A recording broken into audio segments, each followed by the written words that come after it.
O Salón de Plenos da Casa Consistorial de Noia quedou pequeno para acoller os afeccionados do Noia Portus Apóstoli de fútbol sala. O Concello brindou unha recepción ao club que vén de gañar a Copa Galicia e de lograr a permanencia en Primeira División por cuarto ano consecutivo.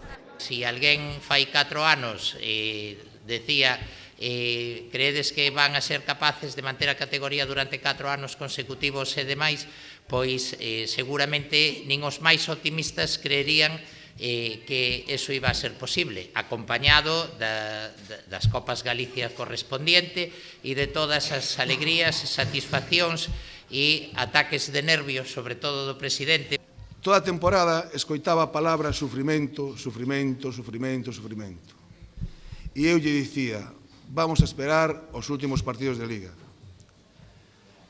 Chegaron os 2 últimos partidos de Liga e eu lle dixen, ao acabar estes días lle dixen, eu os únicos minutos que sufrín foron 3. Un con Zaragoza e 2 en Inter. E vos tamén sufristes de carallo. Aquilo foi terrible. Foi terrible. Sabedes por que lle dixen eu a esta xente que había que esperar hasta o final?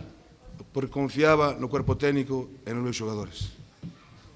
Gracias a todos, de verdad.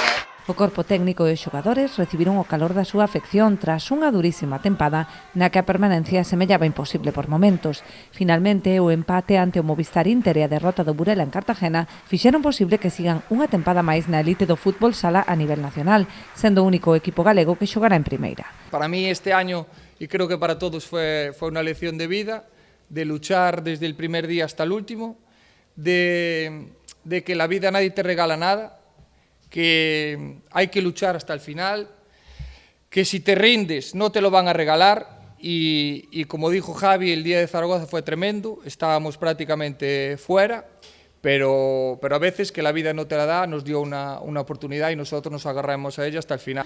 Comenzaba ese sueño de viajar por los mejores campos de España y de jugar en la mejor liga del mundo. Podemos decir alta y claramente que vamos a jugar en la mejor liga del mundo por cuarta vez consecutiva en la próxima temporada 25-26. Tras agradecer a afección o seu apoio inquebrantable, o acto rematou coa entrega de varios agasallos conmemorativos deste fito co que os noieses xa fixeron historia.